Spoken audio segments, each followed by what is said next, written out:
송나영의 라디오 오늘.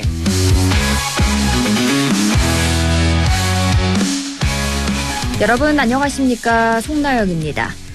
오늘 코스피가 장중 처음으로 5,000선을 뚫었습니다. 오늘 장이 열리자마자 4,987로 시작한 코스피가 치솟더니 1분 만에 5,002로 뛰어올랐고 장중 한때 5,019까지 찍었습니다.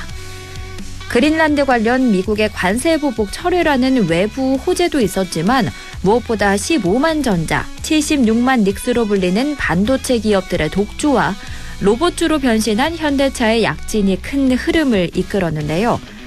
내란이라는 최악의 정치적 불확실성이 해소되고 상법 개정 등 우리 시장을 짓누르던 코리아 디스카운트의 사슬을 끊어내려던 이 노력들이 결실을 보고 있다는 분석입니다. 코스피 5,000 시대는 이재명 대통령의 공약이기도 했는데요. 이 대통령은 오늘 특위 의원들과 오찬을 하며 자축했습니다. 하지만 일부 우량주에만 상승이 쏠려 있다는 점, 반도체 업황의 변동성이 크다는 점이 우려할 점인데요. 코스피 5,000 돌파가 일회성 축포에 그치지 않게 우리 경제 기반이 더욱 단단해져야겠습니다. 안동문화방송 라디오 오늘 광고 듣고 시작합니다.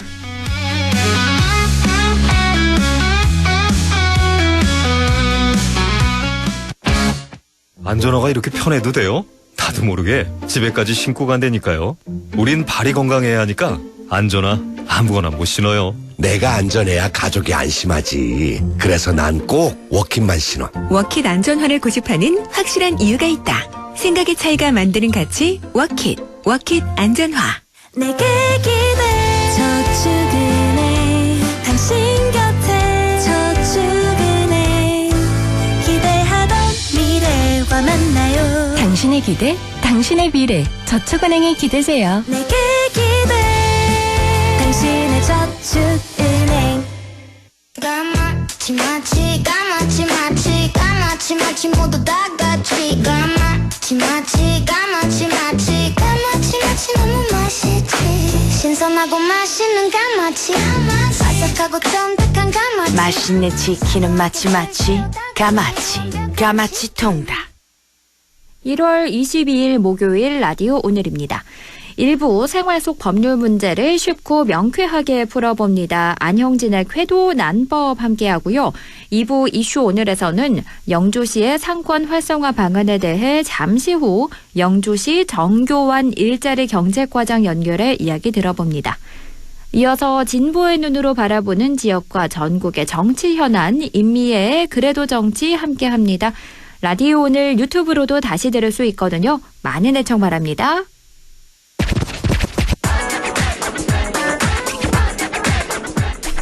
안형진의 궤도 난법, 우리 지역과 생활 속 문제를 법적인 관점에서 쉽고 재미있게 풀어보겠습니다. 안형진 변호사 연결합니다. 안녕하십니까? 네, 안녕하십니까. 안형진 변호사입니다. 네, 지난 시간에 각 시도별 지역 내 총생산과 경상북도 시군별 지역 내 총생산 통계를 통해서 지역 간 불균형과 경북 북부의 낙후 문제에 대해서 짚어봤는데요.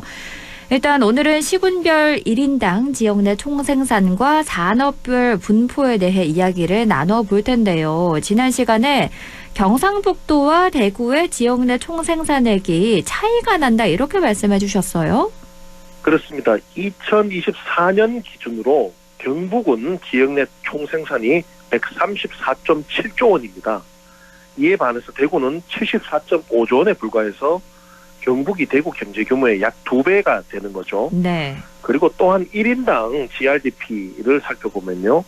경상북도가 1년에 한 5,230만 원 생산하는데 1인당, 대구는 3,137만 원에 불과해서 경상북도가 1인당 소득도 훨씬 앞섭니다. 네. 약 1.6배 더 큰데요. 전국 17개 시도 중에 대구가 1인당 GRDP는 17위 꼴찌입니다. 지금 시도 합병을 통해서 활로를 모색해야 할 절박한 상황에 처해 있는 게 오히려 경북이 아니라 대구라는 점을 알 수 있는데요. 네. 그래서 시도 합병을 추진함에 있어서 우리 경북이 당연히 주도권을 가져야 된다 하는 점이고 통합청사의 위치는 당연히 경북 안동에 위치시켜야 된다라는 점을 강조드리고요. 네. 지금 대구는 신청사 짓는다고 막 수천억의 예산을 편성하고 있거든요. 그러면서도 이제 지금 대구시장 권한대행이죠. 이철우 지사님하고 만나서 뭐 통합하자 이랬는데 그렇다면은 신청사 건설 멈춰야 되죠. 그런 점을 반드시 강조드리고 싶고요. 네. 한편으로는 지난해 우리 경북 지역 내의 총생산 중에 많은 부분을 구미, 포항, 경주, 경산 등이 차지하고 있어서 우리 경북 북부의 경우에는 경북에서도 낙화다 이런 점을 말씀해드리고요. 네. 오늘은 이제 경상북도의 각 시군마다 1인당 GRDP에 대해서 말씀드리고자 합니다. 그 각 시군마다 한 사람이 1년에 벌어들인 돈이 얼마나 이 정도 의미로 보면 무리가 없겠는데요. 네. 2022년 전국 평균 1인당 GRDP가 4,503만 원 정도입니다. 전국 평균이고요. 네. 경상북도는 1인당 GRDP가 2020년 기준으로 4,633만 원으로 전국보다 한 130만 원 더 높습니다. 그러네요. 그리고 전국 평균보다 높다는 점이 좀 중요하고요. 네. 그렇다면 경북 시군별로 1인당 GRDP 살펴보면요. 요게 순위를 1위부터 23위죠. 그때는 2020년 2년도에는 군위가 우리 경북에서 군위까지 포함되는데 1위부터 23위까지 좀 들어보시면은 되게 좀 흥미로운 부분도 많고 좀 우리가 느낌이 이래서 이런 부분도 있는데요. 일단 1위는 구미입니다. 7,237만 원입니다. 네. 그 구미는 원래 뭐 공장도 많고 하니까 그렇죠. 뭐 그런가 보다 이렇게 납득이 되는데 2위, 3위 그리고 이제 그 4위가 좀 의외인데요. 네. 2위가 다름 아니라 성주군입니다. 성주군이 2위라고요? 예, 그 참외 많이 나는 곳 있지 않습니까? 네. 거기가 무려 6,249만 원입니다. 오호. 그리고 3위가 또 6,051만 원으로 고령군입니다. 그 되게 고령군요. 예, 고령이요. 저기 남쪽에 있는 곳인데요. 4위가 울릉도입니다. 4위가 또 5,845만 원입니다. 오호. 그리고 이제 5위가 경주시인데 4,841만 원. 그리고 6위가 포항시입니다. 그 포항 제철이는 포항이 의외로 6위에 위치해 있고 4,736만 원입니다. 네. 1인당 1년에 버는 게요. 그리고 7위가 이제 4,711만 원인 김천시이고요. 8위가 포도가 많이 난 영천시인데 4,662만 원입니다. 요까지 이제 보면은 경북 1인당 평균이 4,633만 원이니까 평균을 상회하는 소득을 올리고는 시군 8개에 해당한다고 할 수 있습니다. 네. 그 다음부터는 이제 평균을 밑도는 지역인데요. 9위가 우리 안동시입니다. 4,476만 원. 그 의외로 낙후했다 그랬는데 안동시는 북부에서 굉장히 그 소득이 나오는 편이고요. 네. 10위가 이것도 좀 의외인데 4,453만 원으로 봉화입니다. 이 봉화이 그렇고요. 11위는 이제 칠곡군 4,400만 원, 12위가 군위군 4,096만 원, 13위가 울진군 4,026만 원, 그 14위가 또 청송군인데요. 네. 이 3,574만 원으로 좀 높은 편에 속합니다. 군 중에는. 네. 그 15위가 이제 영주시인데 청송군보다 영주시가 좀 낮습니다. 3,405만 원인데 이 영주시가 좀 이게 어떤 정책적으로 조금 분발해야 되지 않나 이런 대목이죠. 오히려 청송군보다 낮으니까요. 그러네요. 그리고 16위가 의성군 3,217만 원, 17위 영양군 3,092만 원, 18위 문경하고 문경시가 좀 많이 낮습니다. 3,045만 원. 19위가 경산시 3,008만 원, 20위가 청도군 2,978만 원, 21위가 상주시인데요. 2,969만 원. 올 시 중에는 가장 이제 하위에 위치하고 있습니다. 네. 22위가 영덕군인데 대개가 많이 나서 소득이 높을 줄 알았는데 의외로 2,966만 원으로 그러네요. 이제 끝에서 두 번째고요. 제일 하위에 위치한 게 이웃인 우리 예천군이 2,773만 원인데요. 네.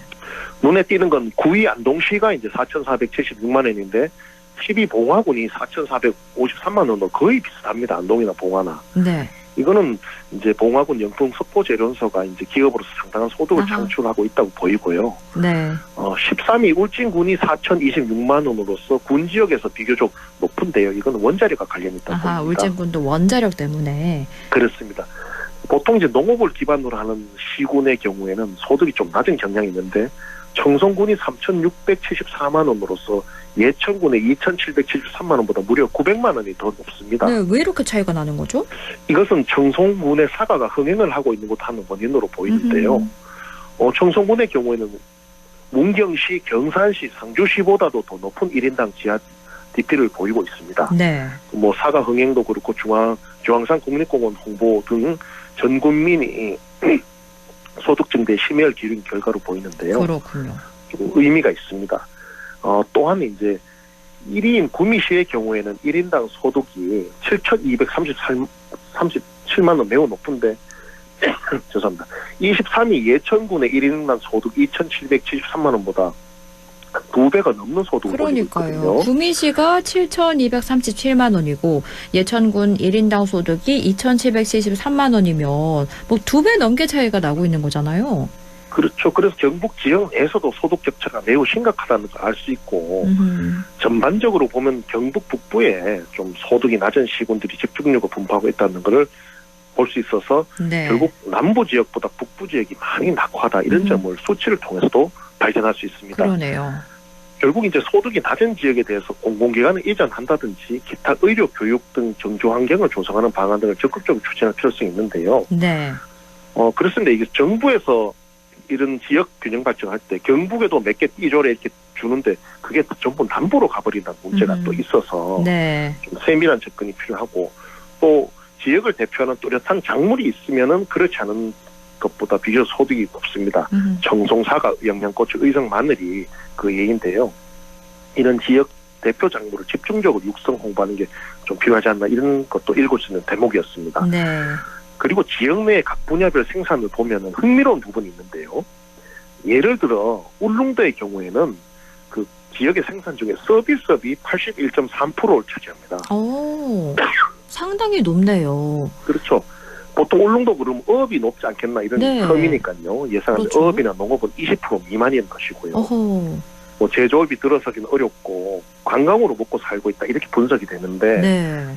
울릉도의 농림어업 비중은 2.6%에 불과합니다. 어허.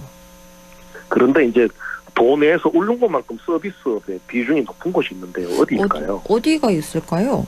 바로 안동입니다. 안동이요. 안동의 지역 내 총생산 중에 79.3%가 서비스업입니다. 오, 상당히 높네요. 예, 그 비율로 보면 도내 2위인데요. 울릉도가 네. 1등이고요. 안동의 경우 농림어업은 6.6%, 제조업 강업 비중은 8.7%에 불과합니다. 이를 보면 안동이 그동안 뭐 기업이나 공장 유치를 많이 하겠다 정치인들이 공언을 했지만은 수치상 보면은 그러한 공언은 공연불이었다. 이렇게 좀 볼 수도 있는 부분이 있고요. 네. 좀 부족했죠. 오히려 강점을 가진 유네스코 문화유산인 뭐 하회마을 도산선, 병산선을 비롯한 봉정사, 원령교가 요즘 많이 핫합니다만은 네. 관광자는 좀 더 이렇게 비교위에 있어서 키울 필요가 있지 않나 이런 지적도 있고요. 네. 그런데 이 도내에서 가장 관광도시로 유명한 데가 경주거든요. 그렇죠. 에이펙도 열렸는데 의외로 서비스업이 46.5%에 불과합니다. 생각보다 좀 낮은 편인데요? 그렇죠. 광업 제조업이 44.7%를 차지하고 있는데요. 네. 이것은 이제 경주에는 각종 공단도 있고 원전도 있고 그래서 그런 것이 아니냐 추측을 하고 있는데 뭐 안동과 울릉도는 서비스의 80% 이거가 좀 차이가 있죠. 그러네요. 구미를 살펴보면은 역시 광업과 제조업이 74.7%를 차지하고 있다는 점을 알 수 있고 반면에 포항은 또 포항제철 이래서 굉장히 광업 제조업이 많은 것 같은데 실제 광업 제조업비는 40.7%고 이제 서비스업이 50%를 차지하고 있어서 포항에서 또 서비스업이 1위입니다. 네. 이런 좀 재미있는 부분이 있고요. 그러네요. 오늘은 지역 내 1인당 소득 및 그 비중을 살펴봤는데요. 포항, 구미, 경주 쪽은 생산 시설도 많고 관광 인프라도 많이 발전해 있습니다. 1인당 소득이 상당히 높은 반면에 경북 북부의 경우에는 전반적으로 매우 낙후하다는 점을 다시 한번 확인할 수 있는데요. 반가운 소식은 이재명 대통령께서 그 일본 총리와 회담할 때 안동을 답방 장소로 하는 게 어떠냐 이렇게 제안을 했다는 점인데 네. 그런 논의 이후에 또 나온 게 안동에 인프라가 너무 없다 이런 걱정도 나오고 있거든요. 그래서 이런 점 봤을 때 이 경북 대구 합병 논의가 지금 한참 막 뜨고 있는데 경북 북부 안동이 행정 수도로서의 지위를 확실히 이제 가져와야 되고 지켜야 된다는 점이죠. 지역의 낙후를 극복해야 된다는 점을 다시 한번 강조드리고 싶고 지금 인프라도 관광 인프라나 숙박 인프라도 국제 해외를 유치하기는 많이 약한 측면이 있거든요. 네. 그래서 경주나 이쪽으로 다 가버리는데 그 점도 보완을 해야 되지 않느냐 이런 점이 수치적으로 드러나고요. 네. 우리가 이런 시군 통합 시도 통합 논의가 세게 나고 있는데 우리 경북 북부 지역 주민들이 똘똘 뭉쳐서 함께 싸워야 되지 이게 점잖게 있으면은 다 뺏긴다. 이 점을 다시 한번 강조드리고 싶습니다. 네, 대구 경북 행정통합 이야기가 속도가 붙고 있는데요. 소득이 낮은 지역에 대해서 공공기관을 이전한다든지 기타 의료나 교육 등의 정주 환경을 조성하는 방안이 적극적으로 추진할 필요가 있다라고 짚어주셨습니다. 오늘 말씀 잘 들었습니다. 고맙습니다. 감사합니다. 지금까지 안영진 변호사와 함께했고요. 라디오 오늘 2부에서 뵙겠습니다.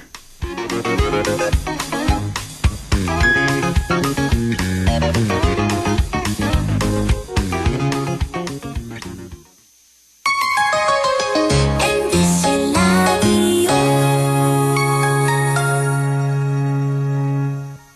지역과 함께 성장해갈 인재를 키웁니다. 지역교육 혁신을 주도하는 안동과학대학교. 새로운 도전을 위한 성인학습자 평생 직업교육. 해외 우수인재 지역 정착을 위한 명품 교육과정 혁신. 대학이 지역의 미래다. 혁신을 주도하는 안동과학대학교. 아, 땡긴다 땡겨. 매콤새콤 달콤한 맛. 무침에는 역시 땡기네 가오리. 장례식장 등 각종 대소사 최고의 인기 메뉴 땡기네 가오리. 물이 생기지 않아 언제 어디서든 포장 배달 택배 모두 가능한 안동 땡기네 가오리. 054-852-4988. 가족과 함께 즐기는 영주 도심 속 힐링 온천. 영주 온천랜드와 영주 호텔. 하루의 피로를 내려놓고 쉬어가기 좋은 공간에서 온천, 사우나와 숙박을 함께 이용하실 수 있습니다. 숙박, 피트니스, 키즈카페, 찜질방까지 모든 것을 한 번에 즐기는 영주 온천 관광호텔 영주 온천랜드. 한순간에 일어나는 금융사기 예방과 대처법 알려드립니다. 첫 번째, 매일 문자 메시지에 있는 확인되지 않은 링크는 클릭하지 마세요. 개인정보 유출의 통로가 될 수 있습니다. 두 번째, 주민등록번호, 통장 비밀번호 등 개인정보를 전달하지 마세요. 대한민국의 공공기관에서는 전화나 문자 메시지로 개인정보를 요구하지 않습니다. 세 번째, 금융사기 피해가 의심된다면 112에 신고하고 해당 은행 고객센터에 전화하세요. 해당 계좌의 지급 정지를 요청할 수 있습니다. 네 번째, 금융사기 피해 금액에 대해서는 해당 은행을 방문하여 피싱사기 피해금 환급을 신청하세요. 다섯 번째, 은행의 보안 서비스를 적극 활용해주세요. 확인되지 않은 PC에서는 이체가 안 되게 하거나 해외 IP를 차단하는 등 금융사기 예방이 가능한 서비스를 이용할 수 있습니다. 한순간의 클릭으로 일어나는 금융사기 예방과 대처법을 꼭 기억해주세요.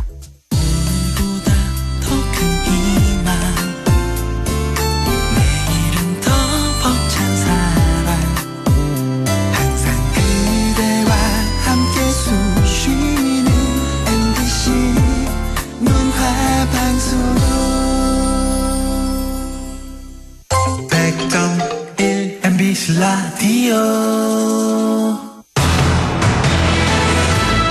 6시 23분 49초 지나고 있네요. 이슈 오늘입니다. 영주시가 지난해 중소벤처기업부 상권 활성화 국비 공모 사업에 선정돼 올해부터 본격적으로 사업이 추진됩니다. 영주시의 상권 활성화 방안에 대해 영주시 정교환 일자리 경제과장 연결해 이야기 들어봅니다. 과장님 안녕하십니까? 예, 안녕하십니까?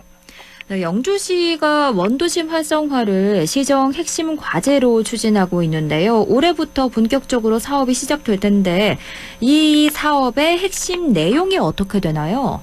예, 영주 원도심은 지리적 환경적인 변화로 예전만큼의 활기를 잃은 상황이었습니다. 네. 그래서 영주시는 원도심 활성화를 지역 발전을 위한 그 중요한 과제로 보고 관련 정책들을 추진해 왔는데요. 원도심이 살아야 도시 전체에 다시 활력이 생길 수 있다고 판단을 했기 때문입니다. 네. 이러한 지역적 공감대 속에서 함께 노력한 결과 지난해 중소벤처기업부 상권 활성화 공모 사업에 선정됐고 올해부터 5년간 총 사업비 56억으로 본격적인 사업을 추진할 계획입니다. 이번 사업은 단순한 환경 정비가 아니라 원도심 상권의 체질을 바꾸는 데 목적이 있습니다. 네. 크게 세 가지 방향으로 나누어 추진될 예정인데요. 먼저 사람들이 걷고 모를 수 있는 공간으로 바꾸고 영주 원도심만의 브랜드와 축제, 다양한 프로그램을 통해서 볼거리와 즐길거리를 늘릴 계획입니다. 또 사업이 끝난 이후에도 상인과 지역이 중심이 돼서 상권을 운영할 수 있도록 지속 가능한 기반을 만들어 나갈 계획입니다. 네.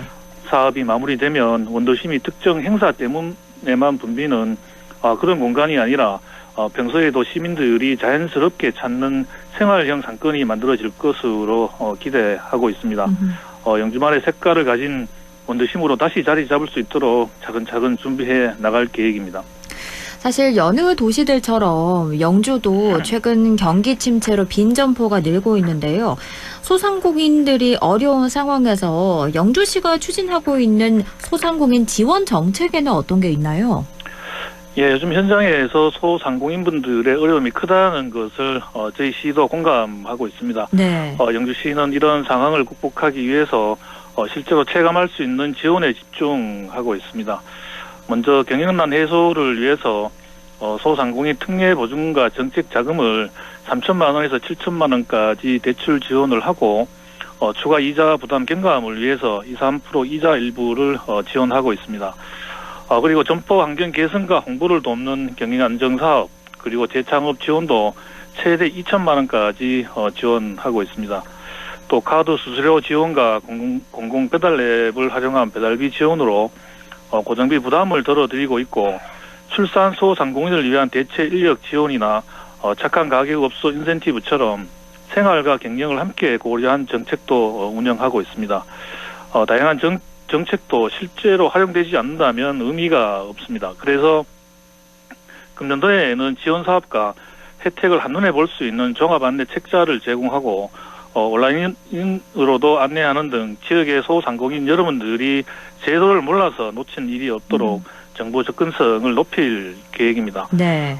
앞으로도 소상공인 한 분 한 분이 체감할 수 있는 지원을 계속 이어나가겠습니다.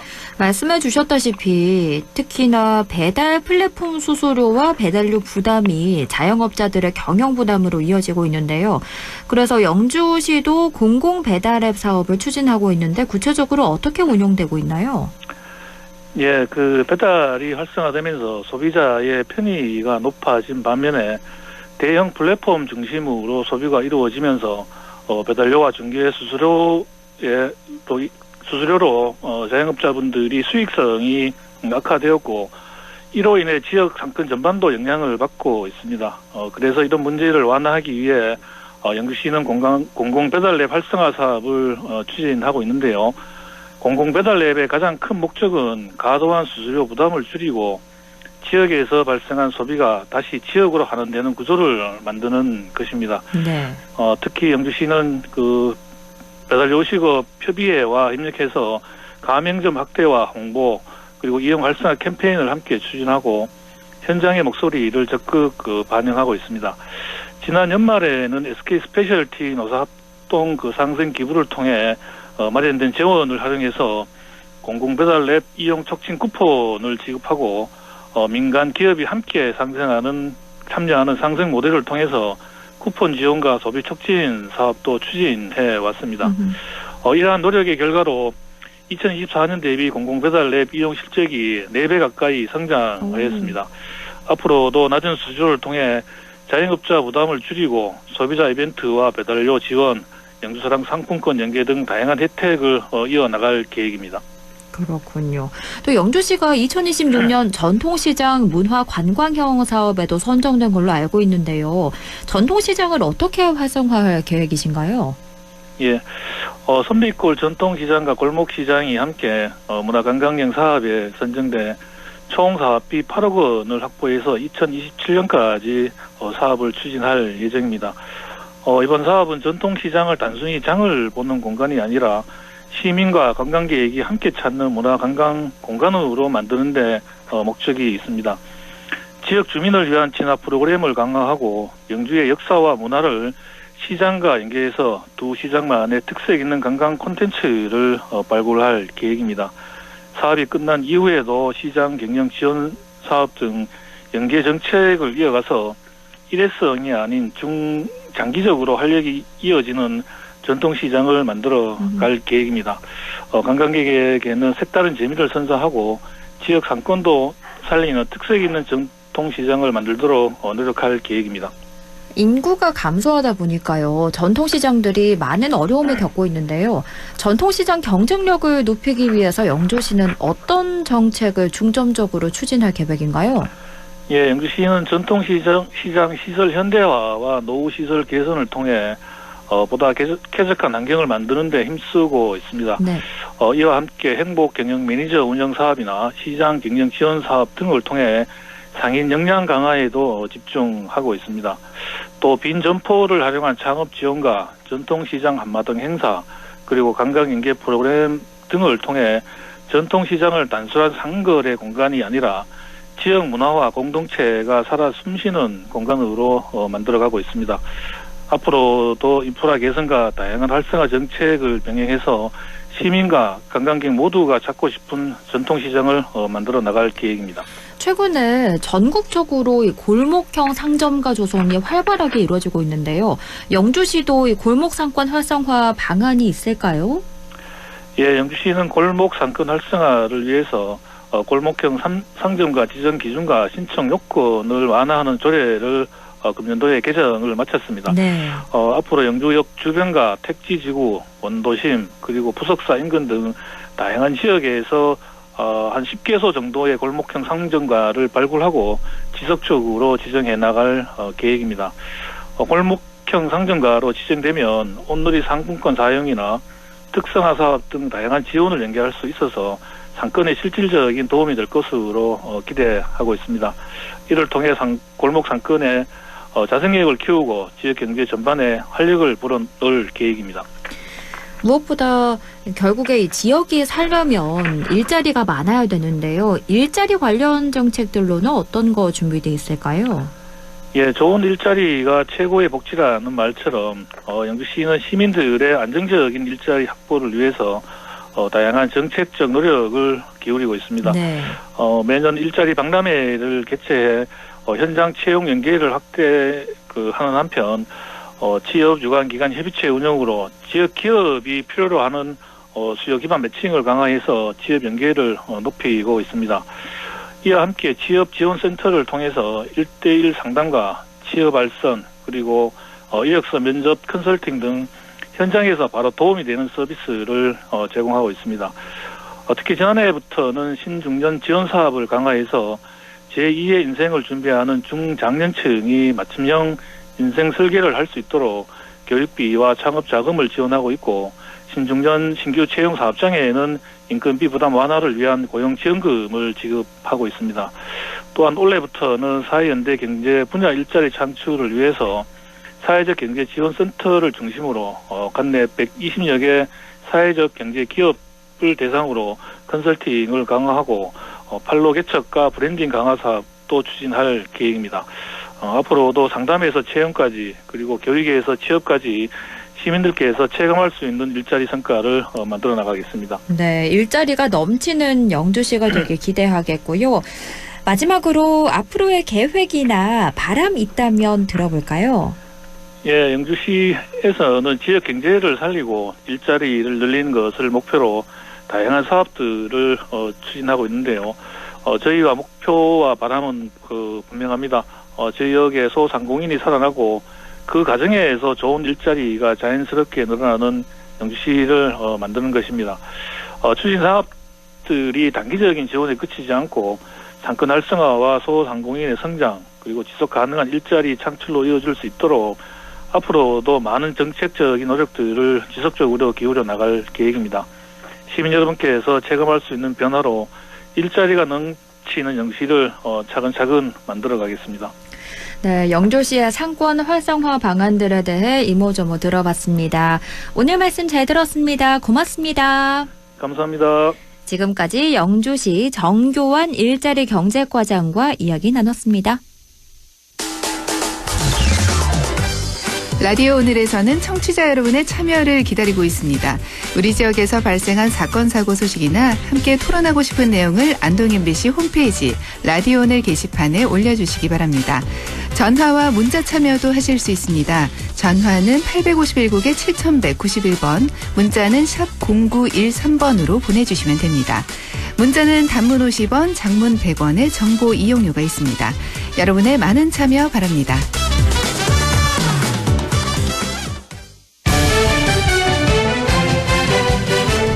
임미의 그래도 정치, 진보의 눈으로 지역의 현안과 전국적인 정치 현안 짚어봅니다. 더불어민주당 임미애 의원과 함께합니다. 안녕하십니까?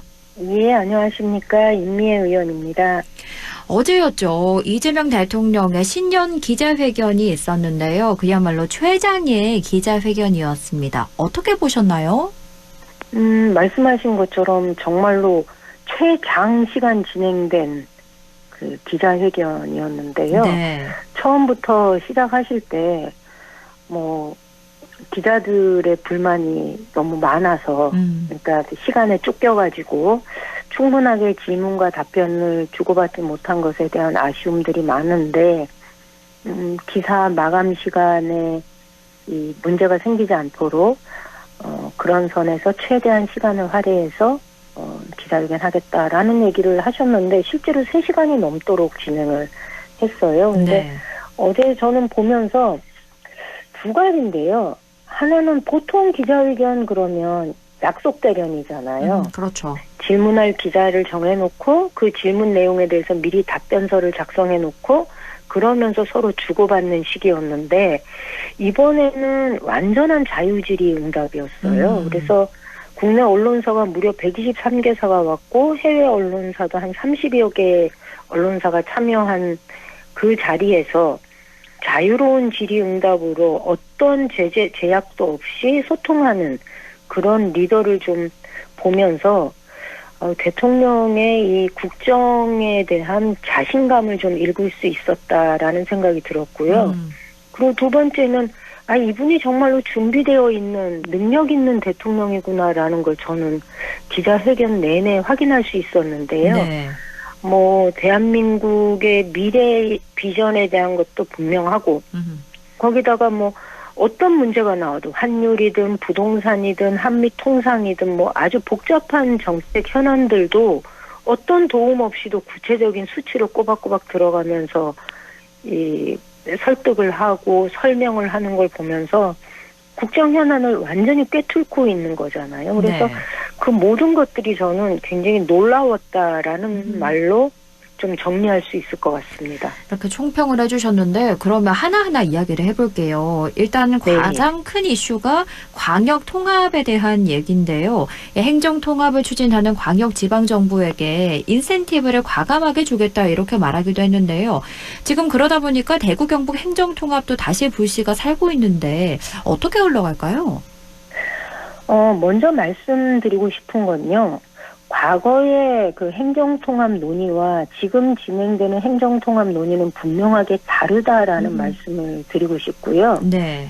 과거에는 저희 지역에서 자체적인 요구에 의해서 논의가 진행이 되었던 거거든요. 그렇죠. 네. 그래서 우리가 논의하고 법안을 제출할 때니 이거를 국회에서 좀 다뤄주십시오. 그리고 이 법안에는 중앙정부가 가지고 있는 여러 가지 그 특례라든가 권한을 좀 지방정부로 이양해 주십시오. 그리고 예산도 주십시오. 이렇게 하는 방식이었다면 또 그런 논의가 중앙정부하고 소통 없이 이루어지면서 이거 우리는 논의하는데 중앙정부가 이것과 관련해서 어떤 답도 없는 상황이었는데 이번에는 중앙정부가 오히려 적극적으로 나서는 통합이어서 네. 논의 속도나 그리고 결과나 이런 것들이 확연하게 구분이 된다라고 말씀드릴 수 있을 것 같고 저는 다른 지역 통합 논의보다 더 빠르게 그리고 결과를 좀 더 빨리 낼 수 있지 않을까 이렇게 보고 있습니다. 그렇군요. 네, 이게 홍 시장이 취임한 이후에 이 논의가 중단이 되었다가 다시 24년도에 이 통합해서 대구 경북이 함께 그 미래를 구상하지 않으면 경쟁력을 잃어버리기 쉽다. 수도권 일극 체제에 저항하기 어렵다라는 메시지를 주면서 홍 시장과 이철우 지사가 통합을 다시 논의했었잖아요. 네. 그런데 그 반면에 대전 충남이나 광주 전남은 한 번도 통합과 관련돼서 논의한 적이 없었어요. 그렇죠. 예, 저희는 24년도에 이미 논의되었고 법안도 준비가 되었고 대구의 경우는 대구시 의회의 동의까지 구해놓은 상태이기 때문에 다른 어떤 지역보다 이 논의가 빠르게 진척될 가능성이 매우 높다. 저는 이렇게 보고 있습니다. 그런데 이전 정부 때도 추진이 되다가 지역사회에서 반발을 해서 번번이 실패를 했거든요. 이번에는 뭐가 문제가 되는 걸까요? 지역사회 반발은 저도 아주 몸으로 경험을 했는데요. 네. 특히 이제 북부권의 경우는 이렇게 통합이 되면은 지역의 자원이나 모든 것들이 대구를 중심으로 재편되지 않을까 하는 우려. 네. 거기다가 도청사가 들어온 지 얼마 되지 않은 상태에서 도청사가 들어올 때 신도시 인구 10만의 자족도시 구상을 발표했는데 사실 지금 신도시가 전혀 신도시로서의 기능을 못하고 있잖아요. 그렇죠. 이런 상황에서 죄송합니다. 북부권 주민들이 갖는 불만은 상당했죠. 당연히 나올 수밖에 없는 거였는데 저희가 이거를 또 이 논의를 그 과거의 불만이나 문제제기 때문에 논의를 진척시키지 않는다면 이것도 저는 문제인 것 같아요. 왜냐하면 이번에는 정부 주도로 해서 통합을 할 때 파격적인 인센티브를 제안을 했거든요. 네, 그렇죠. 재정 지원을 통합특별시에 연간 최대 5조 원까지 4년 동안 최대 20조 원 재정 지원하겠다. 네. 그다음에 공공기관의 이전을 우대하겠다. 특히 어제 기자회견 당시에 대통령께서 뭐라 그랬냐 하면 집중적으로 우선적으로 저희 공공기관 이전을 한 300에서 400여 개가 된다고 하는데 그것을 대대적으로 이전하겠다라는 얘기를 한 거예요. 그러면 이 공공기관 이전과 관련된 논의가 진행이 될 때 대구 경북이 이 논의에서 빠질 수밖에 없는 거예요. 그러니 이번에 이 통합 논의를 본격적으로 마무리 짓지 않으면 어쩌면 이 공공기관 이전과 관련해서도 대구 경북은 완전히 뒤로 빠지는 상황이 벌어질 텐데 만약에 4년 뒤에 혹은 이번 지방선거 끝난 다음에 유권자들이 공공기관 이전과 관련해서 다른 대전 충남이나 광주 전남 쪽으로 이런 논의가 집중이 된다면 이후에 그 진행되는 상황을 보면서 대구 경북 시도민들이 갖는 상대적인 박탈감은 굉장히 클 거고 그로 인한 책임은 저희들한테 물을 수밖에 없거든요. 네. 그래서 저는 이번에는 과거와 진행되는 방식도 다르고 물론 북부권에서 가지고 있는 우려는 저는 이건 분명히 해소가 되어야 된다고 생각해요. 네. 북부권에 대한 과감하고 주민들이 우려하는 문제에 대한 확실한 대책들을 저희가 마련하면서 이 통합 논의가 진행이 되어야 된다 이렇게 생각합니다. 과연 대구 경북 행정통합이 가장 먼저 추진이 될 수 있을지 이것도 짚어보면 좋겠고요. 그리고 이재명 대통령이 신년 기자회견에서 검찰 개혁에 대한 입장도 밝혔는데요. 어떻게 들으셨나요? 이거는 저희가 사실은 최근에 중수청, 공소청 이거 설치 법안을 두고 정부안을 두고서 저희 내부에서도 좀 반대 의견이 있었거든요. 오늘 저희 의총을 하는데 의총에서도 이런 의견이 나왔고요. 그런데 대통령의 의지는 분명한 것 같습니다. 그러니까 검찰개혁에 대한 의지는 분명하고 그런데 그 검찰개혁의 목표라는 게 검찰로부터 권력을 뺏는 것이 그 목표가 아니라 국민들의 권리를 구제하겠다라는 점을 분명하게 했고 이게 조금 더디게 느껴지더라도 국민들의 삶을 기준으로 반드시 개혁하겠다라는 이런 대통령의 진심을 이렇게 분명하게 밝혔고요. 네. 특히 이제 저희가 쟁점 중에 하나가 이 공소청의 보안 수사권인데요. 대통령께서 이 부분에 대해서도 분명하게 입장을 밝힌 것 같습니다. 보안 수사를 안 하는 게 맞지만 예외적으로 필요한 경우가 있다라고 이야기를 했고, 그리고 실제로 2,000명이 넘는 검사 중에 나쁜 짓 하는 검사는 한 10% 정도인데 이로 인해서 검찰 개혁이 믿음을 주지 못하는 건 검찰 스스로의 업보 아니냐. 그리고 목표는 억울한 피해자가 구제받을 수 있게 하는 것이다라는 검찰 개혁의 목표를 저는 분명히 했다.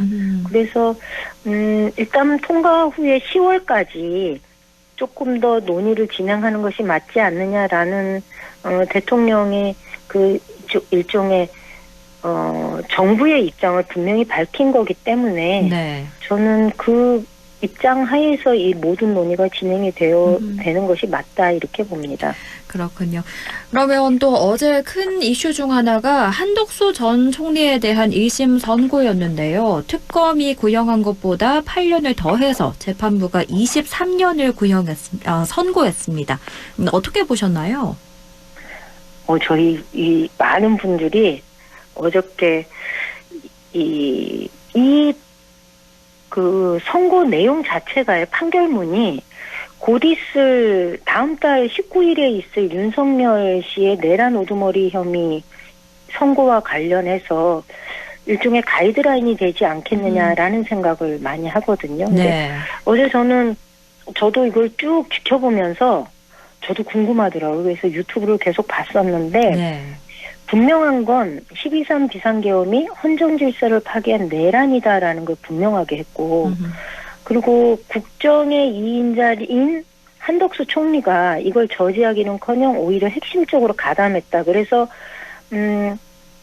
이게 위로부터의 내란이라는 게, 그러니까 다시 말하면 선출된 권력자가 내란을 일으키는 거는 국가의 모든 자원을 동원할 수 있는 위치에 있는 자가 저지른 내란이잖아요. 네. 그렇기 때문에 매우 위험하고 중대한 극헌불란 행위다라는 것을 분명하게 한 것 같습니다. 그래서 이게 한덕수의 경우 내란 우두머리 방조 혐의가 아니라 방조가 아니라 이거는 내란 중요 임무 종사 정범으로 처벌해야 된다라는 입장을 분명하게 한 게 네. 저는 어제 보면서 좀 그동안 답답했던 것들이 조금 해소되는 그런 판결이었다고 봅니다. 네.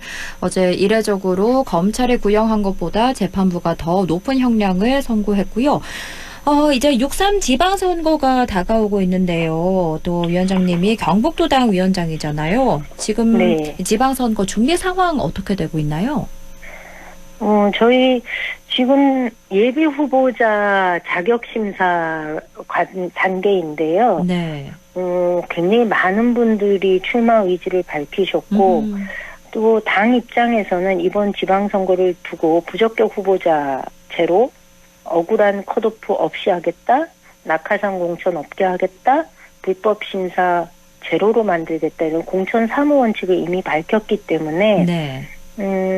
공정한 심사를 진행할 수 있도록 공관위 재심의 운영에 저희는 최선을 다할 거고 특히 선거에서는 지방선거 출마자들이 이 공천 시스템에 대한 신뢰와 또 예측 가능한 절차를 마련하는 것이 무엇보다 중요한데 네. 그런 부분에 있어서 저는 이제 관리자의 입장이니까 이 관리를 철저하게 하겠다라는 말씀을 드리고 무엇보다도 저희 입장에서는 더 많은 인재들이 지역을 위해서 일을 해보겠다라고 마음을 먹어주기를 바라는 거여서요. 네. 민주당의 문은 더 많이 활짝 열어놓겠다라는 말씀 드립니다.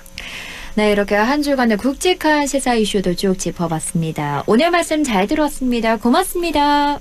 예, 감사합니다. 지금까지 그래도 정치 더불어민주당 임미애 의원과 함께했습니다.